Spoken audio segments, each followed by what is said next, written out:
Justicia por sustitución, por Horacio Bonar, 1808-1889. Las objeciones contra la imputación son en realidad objeciones contra cualquier forma de sustitución. El sufrimiento vicario acá Horacio Bonar se refiere a una que cuando está soportando una persona que está sustituyendo a otra. El sufrimiento vicario es aún más irrazonable para algunos que la obediencia vicaria, y los argumentos utilizados para combatir el primero se aplican con mayor fuerza a la última. No obstante, la ley humana reconoce los dos. Las leyes de la naturaleza muestran la existencia de ambos y la ley divina, según la interpretan el gran dador mismo de la ley, reconoce los dos. El hombre está dispuesto a actuar según el principio de sustitución o representación por un tercero en transacciones terrenales, tales como el pago de una deuda, el cumplimiento de una obligación o el pasar los bienes a herederos, pero no está dispuesto a admitirlo o a preceder según este principio en la gran transacción entre él y Dios, en lo que respecta a la condenación y a la justicia. Aquello que no objeta en lo temporal, dar a uno el beneficio de las acciones y los sufrimientos de otros, tratando al hombre que no ha pagado la deuda como si lo hubiera hecho porque otro la pagó en su lugar, o reconociendo el derecho de recibir de alguien una gran riqueza o una cuantiosa herencia, que de ningún modo se ha ganado o se merece, pero que le había llegado como el regalo o el fruto de toda una vida de trabajo de otro. Lo repudia en lo espiritual considerándolo injusto o irrazonable. Los hombres no objetan recibir de otros cualquier clase o cantidad de bienes de este mundo, aunque nada han hecho para merecerlo, sino todo para hacerlos indignos de ellos. Pero se niegan a aceptar el favor de Dios y una posición de justicia delante de Él sobre las bases de lo que un sustituto ha hecho y sufrido. En las cosas terrenales están dispuestos a ser representados por un tercero, pero no en las cosas espirituales. Lo primero es todo correcto y justo y legal, lo último es absurdo, un insulto a su inteligencia y los desmerece. Pero si valoran lo celestial tanto como valoran una bendición terrenal, no tendrían ningún escrúpulo ni objetarían tanto a recibirla del otro como resultado de la obra de éste. Si Dios está dispuesto a que Cristo nos represente, ¿quiénes somos nosotros para negarnos a ser representados por Él? Si Dios está dispuesto a tratar con nosotros basándose en la obediencia de Cristo y de contar a nuestra cuenta esa obediencia como si fuera la nuestra, ¿quiénes somos nosotros para rechazar tal método de bendición y llamarlo injusto o imposible? Este principio o teoría de representación, el que uno sea tratado mucho mejor de lo que se merece en virtud de tener el derecho legal de usar el nombre o las declaraciones de otro, sucede que en todas las transacciones humanas, ¿por qué no ha de extenderse a lo celestial? El rechazo de la justicia imputada, porque estas palabras en realidad no aparecen en las escrituras, es necio y sin sentido. Términos como cristianismo, la Trinidad, la Eucaristía e inspiración plena no se encuentran en la Biblia. Sin embargo, cuando el tema o objeto o la verdad de estas palabras engloban verdadera y exactamente, si se encuentran en ella, los términos son aceptados como sustancialmente exactos y se usan sin pensarlo dos veces. Una objeción tal, más bien, muestra reparos infundados que una búsqueda sincera de la simple verdadera de la fe. que una búsqueda sincera de la simple verdad de la fe. Negarse a aceptar la teoría divina o doctrina de la representación en un tercero y por un tercero indica en muchos casos una mera indiferencia hacia la bendición que se está por recibir. En otros indica el resentimiento por cómo esta doctrina descarta totalmente toda excelencia o mérito de nuestra parte.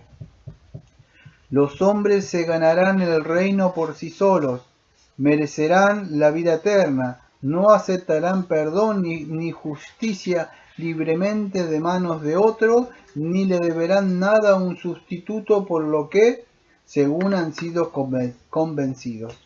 Pueden ganárselos con sus obras personales, porque el plan de representación o sustitución es desagradable y humillante. Lo llaman absurdo o injusto. Rechazan una herencia celestial bajo dichas condiciones. Mientras que quizás en ese mismo momento están aceptando una herencia terrenal que no tiene nada que ver con sus propias obras o méritos. El juez tiene que ser el justificador o el condenador.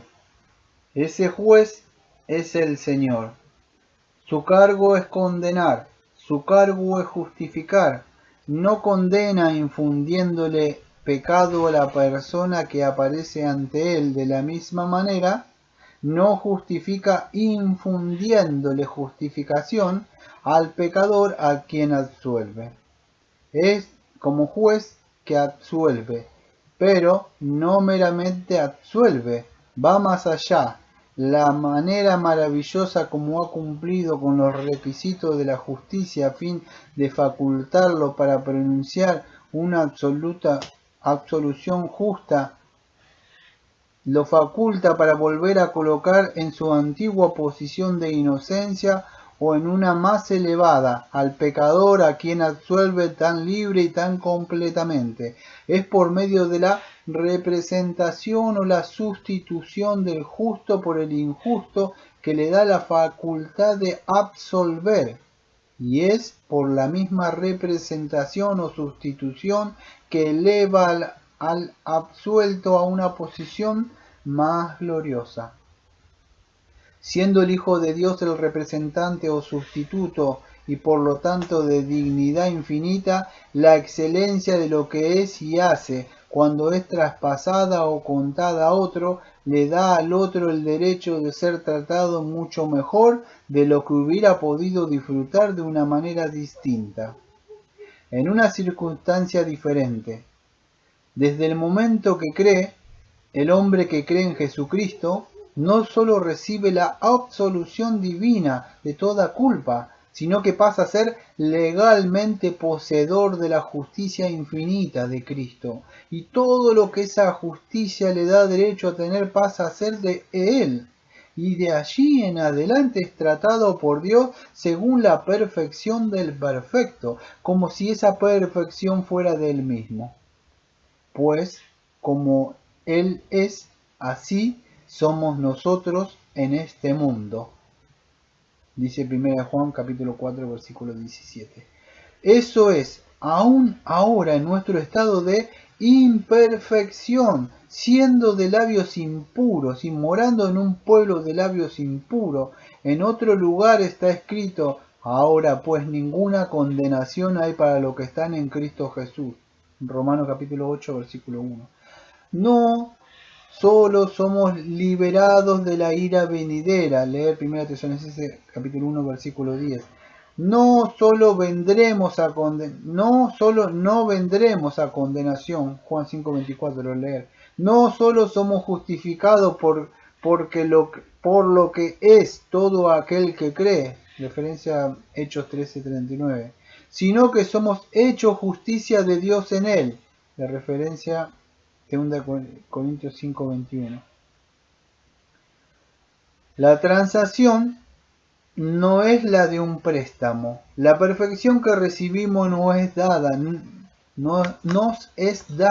no prestada por Dios. Llega a ser nuestra por ley, nuestra para todos los fines legales, nuestra tan eficazmente como si hubiera sido el principio a fin, propiamente nuestra en todo sentido. La transacción es real entre el pecador y Dios. Incluye todas las consecuencias legales, tales como si el pecador hubiera pagado personalmente sus propias deudas y obtenido una absolución de todos los otros cargos, cualquiera que fueran, un recibo del Señor a quien tanto debía por haber saldado toda la deuda. La transacción es un acuerdo de que todas las partes involucradas han convenido a estar plenamente satisfechas, de que nadie ha sido perjudicado, más bien todos se han beneficiado mucho más por este tipo de acuerdo que por el más directo por este acuerdo que por el más directo en que una de las partes que merecía castigo se sometiera él mismo al castigo. Con esto no sólo se le ha hecho injusticia a nadie, sino que también todos han recibido más que justicia. Nadie ha sido defraudado, sino que cada uno recibe mucho más de lo que merece. ¡Qué necio! ¡Qué absurdo es hablar de la imputación como una violación a la ley y una subversión de los principios de un gobierno justo!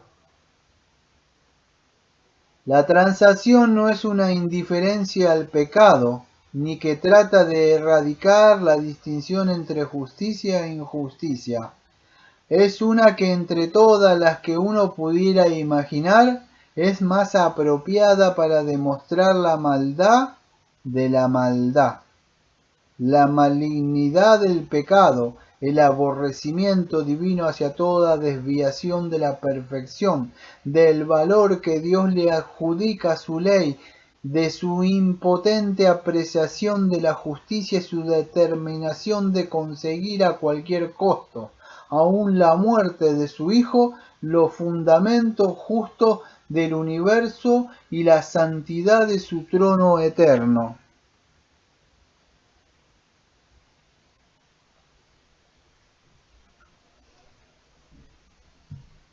Si el Cristo de Dios, en su vida de dolores aquí en la tierra, es sólo una muestra de la humanidad sufriente o un ejemplo de un ejemplo de paciente calma bajo la injusticia, ni una de estas cosas es manifiesta o asegurada. Él no es más que un fragmento más del mundo confuso y desordenado, donde todo se ha soltado de su ancla, y cada uno golpea contra los demás en un caos imposible de controlar, sin esperanza un final santo o tranquilo. Él es un ejemplo del triunfo completo de lo maligno sobre la bondad, de lo falso sobre lo correcto, de Satanás sobre Dios. Uno que cuya historia podemos llegar a esta sola conclusión: Dios ha perdido el control de su propio mundo. El pecado de éste es un poder demasiado grande como para que Dios pueda regularlo o extirparlo. Lo más que Dios puede hacer es producir un ejemplo singular de santidad sufriente que deja que el mundo pisotea sin poder interferir eficazmente. La justicia, después de siglos de golpe y escarnio, tienen que retirarse totalmente impotente y permitir el reinado incontrolado del mal. Si la cruz es una mera exhibición de autosacrificio y paciente humildad, entonces la esperanza del mundo ha desaparecido. Siempre habíamos creído que cumplía un propósito potente de Dios actuando conforme a la obra del santo sufriente de cargar con el pecado, quien, dejando que el pecado se desarrollara por un tiempo, estaba preparado y desarrollando un poder que lo destruyera totalmente y barriera la tierra limpiándola del mal moral y físico. Pero si el Cristo crucificado fuera el mero hombre mártir, no tenemos nada obrando contra el derrocamiento del mal, más que lo que ha sucedido una y otra vez, cuando algún héroe o algún mártir se levanta en su época para protestar contra las maldades que no podía erradicar y ser testigo en la vida y la muerte de la verdad y la justicia. Pero todo en vano. La transacción es, en todos sus aspectos y su relación con todas las partes y los intereses, estricta y noblemente justa. Brinda una canalización justa por medio de la cual el amor gratuito de Dios fluye descendiendo hasta el hombre. Establece un fundamento justo para el perdón del pecado. Asegura una bienvenida justa para el pecador que regresa. Hace mucho más justa la justificación del justificado de lo que hubiera sido su condenación, a la vez que hace que la condenación del condenado sea no sólo doblemente justa, pero a la vez una vindicación y una demostración de justicia infinita e inmutable.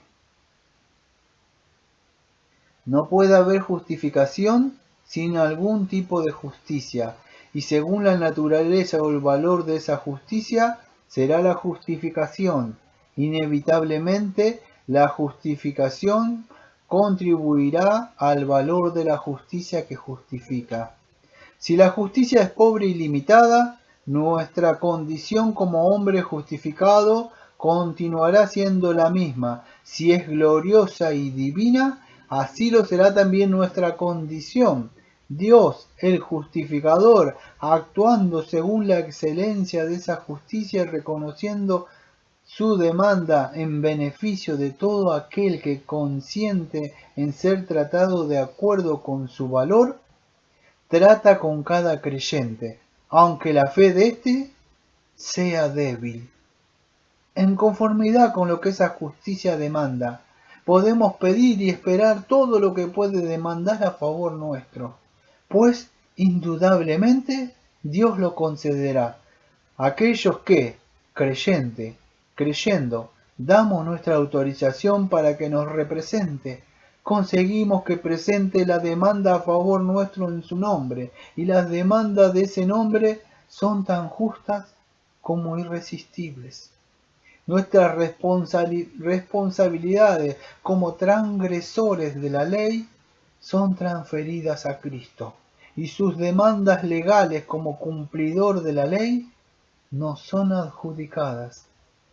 No estamos diciendo que se trata de una transferencia del carácter, ni de un intercambio de personas, sino una transferencia de responsabilidad, un intercambio de demandas judiciales.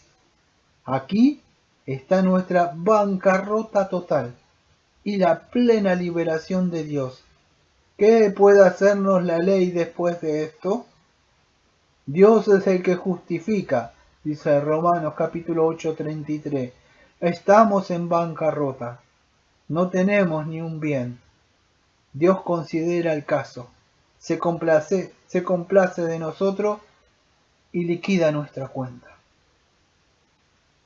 El epíteto ficticio que algunos han aplicado a esta representación no debe preocuparnos ni alarmarnos. La pregunta para nosotros no es, ¿podemos esclarecer completamente los principios abstractos que la transacción expresa? Sino, conlleva consecuencias legales por medio de las cuales asumimos una nueva posición ante Dios con derecho a alegar en todos nuestros tratos con Él lo meritorio de una vida infinitamente perfecta? El pago efectuado a favor de los que no tenían nada con que pagar por medio de una muerte infinitamente perfecta. Entonces la gracia reine por la justicia para vida eterna mediante Jesucristo Señor nuestro, como dice Romanos 5:21. El amor gratuito de Dios ha encontrado una canalización de justicia por la cual fluye hacia el impío en toda su plenitud. Porque todo lo que el creyente recibe, lo recibe por gracia. No obstante, no es menos cierto que todo lo que recibe, lo recibe por justicia de la mano de Dios justo, actuando según las demandas de una justicia que es absoluta y divinamente perfecta.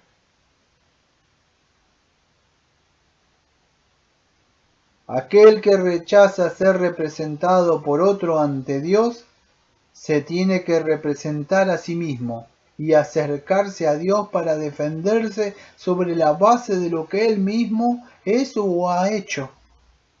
Si no quiere creer en la declaración explícita del Espíritu Santo, que por medio de él, Cristo, los unos y los otros tenemos entrada por un mismo Espíritu al Padre, como dice Efesios 2:18, o la propia afirmación de Cristo con respecto a que Él es la puerta y el camino, como dice Juan 10, versículo 9 y 14:6, que su propia conciencia le dicte cómo le irá cuando intente defenderse a su manera. En cuanto a aquel que, consciente de su incapacidad de acercarse a Dios debido a su imperfección moral, está dispuesto a ser representado por el Hijo de Dios y a sustituir una demanda y un mérito divino en lugar de uno humano, sepa que Dios está dispuesto a recibirle con toda su imperfección, debido a la perfección del otro, legalmente transferida a él por el Dios y juez justo. Dios le está presentando una justicia no solamente suficiente para librarlo de toda culpa y para pagar totalmente la pena, sino también exaltarlo a un nuevo rango y dignidad que le sería imposible conseguir por sus obras o oraciones, o lo bueno de 10.000 vidas como la suya. Cristo es el todo y en todo. La referencia en Colosenses 3:11. Aquel que sabe esto, sabe lo que satisface y alegra plenamente. Aquel que mejor sabe esto, tiene la paz más profunda y la paz más auténtica. Ha aprendido el secreto de ser siempre pecador, pero siempre justo, siempre incompleto, pero siempre completo, siempre vacío, pero siempre lleno, siempre pobre, pero siempre rico. No diríamos de esta llenura, bebe profundamente o no pruebes ni un sorbo, porque aun probar un sorbo es ser bendecido. Sin embargo decimos, bebe profundamente, porque él, el que más profundamente bebe, es el más feliz, al igual que el más santo de los hombres. Nuestro carácter no es transferido a Cristo, pero nuestras deudas sí. Y cuando aceptamos el modo de transferencia de Dios, hacemos el intercambio total, por el cual somos absueltos de toda culpa y pasamos a un estado de no condenación. El pecado contado a Cristo como nuestro sustituto y la justicia contada a nosotros como los aceptadores de ese sustituto. Esto es liberación, paz y vida eterna.